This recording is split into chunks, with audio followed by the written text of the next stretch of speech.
Mont Ventoux, the Giant of Provence, others call it the Beast of Provence, is truly a mountain like no other. It is more than just a cycling climb, and its history and mythical status in Provence has impacted the region for centuries. It regularly features in the Tour de France. Mont Ventoux is visible from 100 kilometers away in all directions, and with its deforested peak, has the illusion of being snow-capped throughout the year. The rugged, desert-like appearance on the top acts only to enhance the difficulty of riding this iconic climb as you enter from a sheltered forest to a harsh landscape with swirling winds and relentless heat. Sounds like a dumb idea to consider riding a bike up that monster, if you ask me. So why am I focusing on this iconic mountain in France? Well, following my Land's End to John O'Groats cycle ride in 2021 to raise much needed funds for Zoe's Place Baby Hospice, I felt the need recently to push myself again for this beautiful cause, and I'm aiming to tackle something even more challenging than before. France End to End in September 2023 covers 900 miles over 14 days. Many of my past supporters already know that last year was a similar distance. At the time I decided to do LEJOG, however, it was a challenge I wasn't sure I could complete, and it certainly made me focus on my training for the following 18 months. I ended up completing it and raised almost £10,000 for Zoe's Place. So now everybody knows I can complete 900 miles in 14 days. So I personally feel I need to earn the support by attempting something I'm not capable of doing at the time I decide to do it, just like with Land's End to John O'Groats. Why should I expect people to sponsor me when attempting to do something they know I can do? I get that many will sponsor me anyway because Zoe's Place is such an amazing cause and needs the money so badly. But I'm sure others will want to know I'm suffering for the cause, both in terms of the epic climb on the day and the year of hard work it's going to take to make sure I'm strong enough to do it. So on day 11 of 14, next September, I'll be attempting to cycle up to the summit of the aforementioned Mont Ventoux, the Giant of Provence, which is often used as a stern test in the Tour de France. A climb lasting 13.5 miles, that's 21.8 kilometers, all the way to the top at 6,623 feet. British cyclist Tom Simpson died on the mountain on the 13th of July 1967 of heat exhaustion during the Tour de France, and there's a memorial to this great cyclist on the road up. He was racing. I, on the other hand, will be taking it far, far slower, and if successful, I'll be lumbering uphill, puffing, huffing and swearing non-stop for about 3 hours. Here is the elevation profile of the climb. I've cycled up steeper hills, but they're always short and sharp, not even remotely as long as this thing. And that is the true test for me, keeping my legs going for 21.8 kilometers over 3 hours. It's breaking new ground for me, and once again I'm looking at a year or so of focused training to improve the strength of my legs, but also to keep improving my cardio fitness. The issue with such a long climb is pacing it so that my heart rate doesn't go sky high.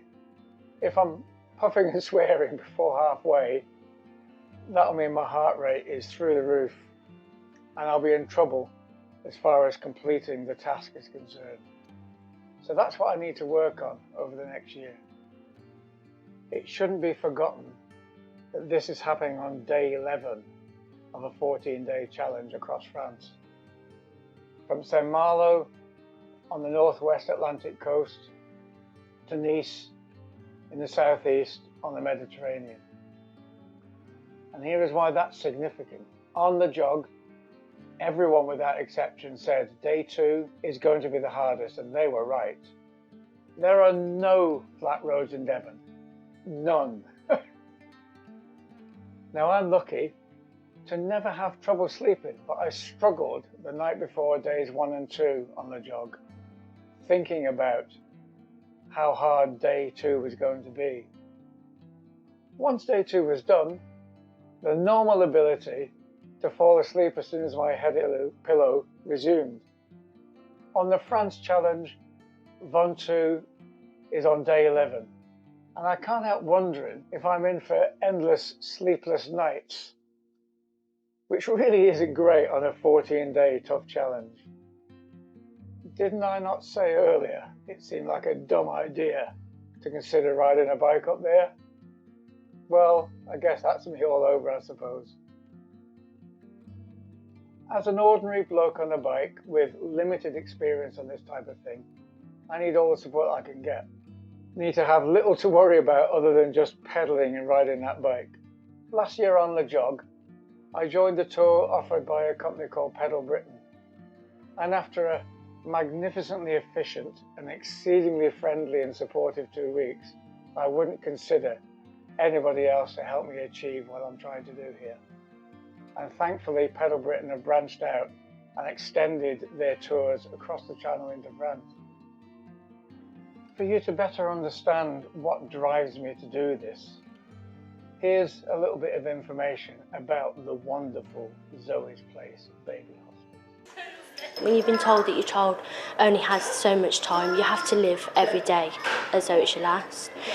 I'm under no illusion. I know Aidan will never be an adult. I know he will always be a child, but at least he will get to have a childhood. He will be happy, he will enjoy the time that he has with us, and he's so loved, and you can see it in his face all the time, and we couldn't do that without Zoe's Place. I'd be a mess. The nurses understand exactly what parents like Ellie need. Here they have 6 beds for overnight respite care for babies and young children. All children can come here for the day and be looked after with or without mum and dad.